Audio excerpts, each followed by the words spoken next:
sa'yo, Panginoong Jesucristo. Nagpupuri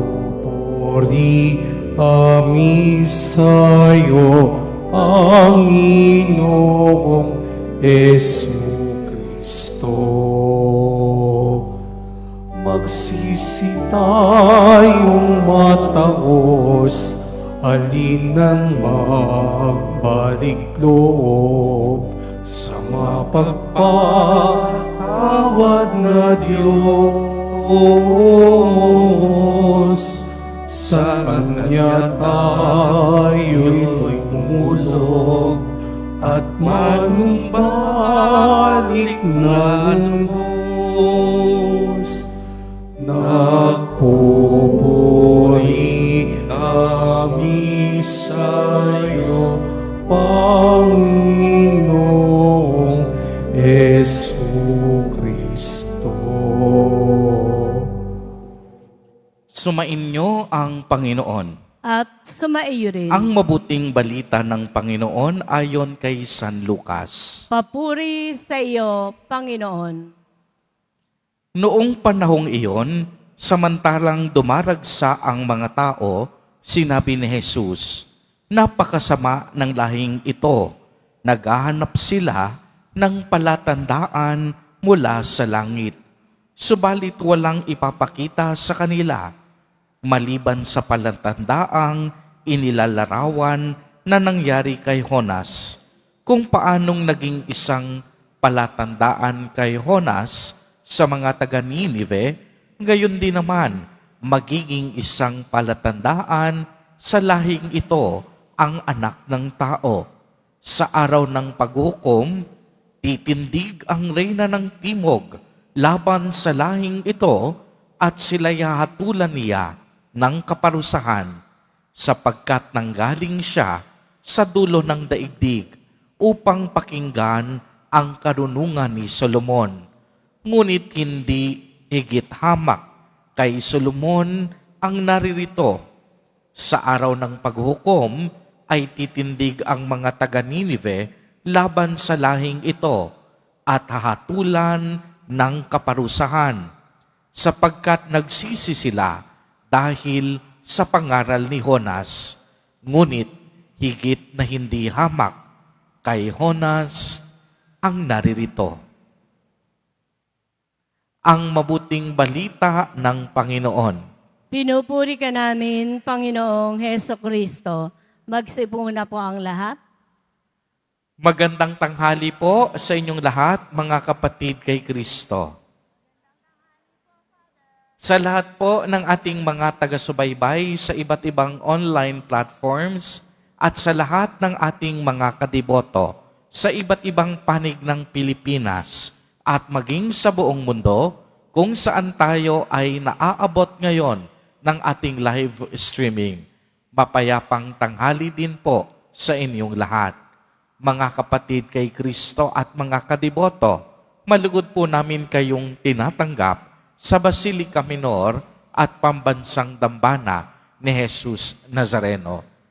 Patuloy po nating pinupuri, pinasasalamatan at dinadakila ang ating Panginoon habang tayo ay taimtim na nagninilay at nagtitika ngayong panahon ng Kwaresma.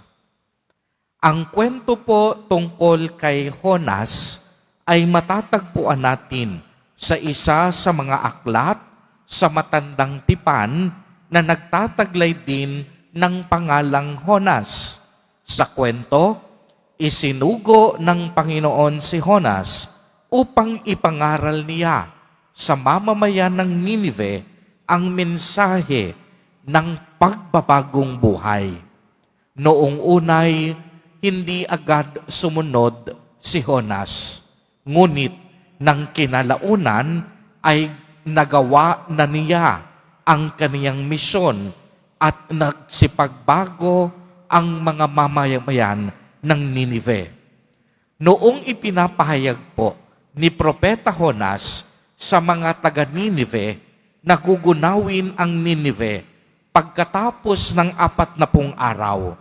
ang lahat ng mga taga-Ninive, kahit ang hari nito ay nagdamit ng sako, naupo sa abo at nag-ayuno bilang tanda ng kanilang pagsisisi sa kanilang mga kasalanan.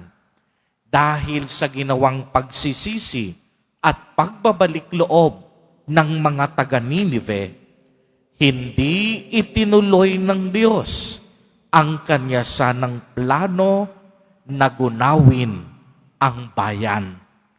Sa Ebanghelyo, sinabi ni Jesus sa mga tao, napakasama ng lahing ito.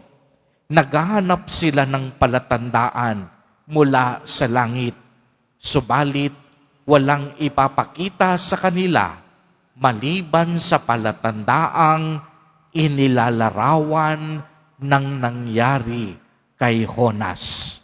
Ang palatandaang ito ay maaaring tumutukoy sa hamon na mapalaya ang sarili sa anumang galit at puot.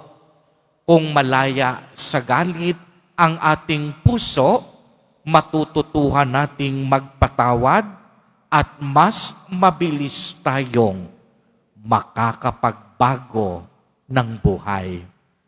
Uulitin ko po, kung malaya tayo sa anumang galit, puot o hinanakit, matututunan nating magpatawad ng mabilis at mas madali din na tayo'y makakapagbagong buhay. Mga kapatid, marami sa atin sa panahon ngayon pinipiling mabuhay sa puot at galit. Kung tutuusin, kapag nabuhay tayo sa sitwasyong ganito, tayo ang unang talo. Uulitin ko, kung ang buhay mo ngayon punong-puno ng pait, puot at hinanakit, ikaw ang unang talo.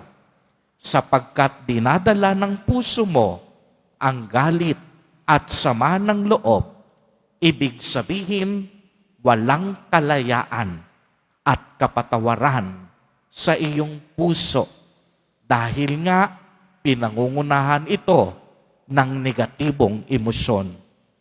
Tunay ngang mahirap magpatawad, lalo na sa mga taong nakasakit ng ating puso't damdamin. Subalit ang panawagan ng Ebanghelyo, kagaya ng ginawa ng Diyos sa mga taga-Ninive, kapatawaran at pagbabalik loob. Hindi nais na Jesus Nazareno na mag-imbak tayo ng galit at hinanakit sa ating puso. Ang nais niya, lumaya tayo.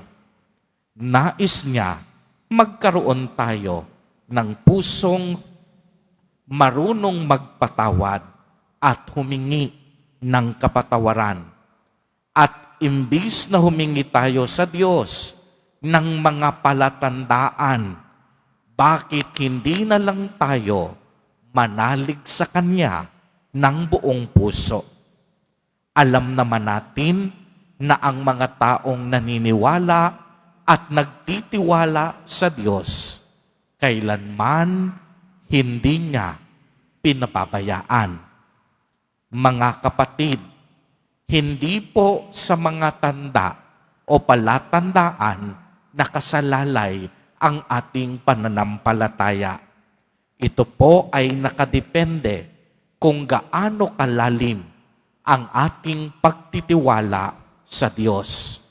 Nakahanda tayo dapat lagi na tanggapin ang biyaya mula sa Panginoon. Maliit man o malaki, ito ay biyaya pa rin. Ang mahalaga, alam nating hindi nagkukulang ang Diyos. Uulitin ko po, mahalagang mapagtanto natin na kailanman hindi nagkukulang ang Diyos. Kaya hindi palatandaan ang hilingin natin, kung hindi malawak na pangunawa at pusong marunong kumilala sa kabutihan at kagandahan ng loob ng Diyos, pusong marunong magpatawad at pusong marunong humingi ng tawad. Mga kapatid kay Kristo, ang paanyaya sa atin ng Ebanghelyo sa araw na ito, kapatawaran at pagbabalik loob. Kagaya ng mga mamamayan ng Ninive, hindi nagdalawang isip ang Diyos na bigyan sila ng pagkakataon. Tayo rin, sa maraming pagkakataon, binibigyan ng Diyos ng panahon upang magbalik loob at magbago ng ating buhay.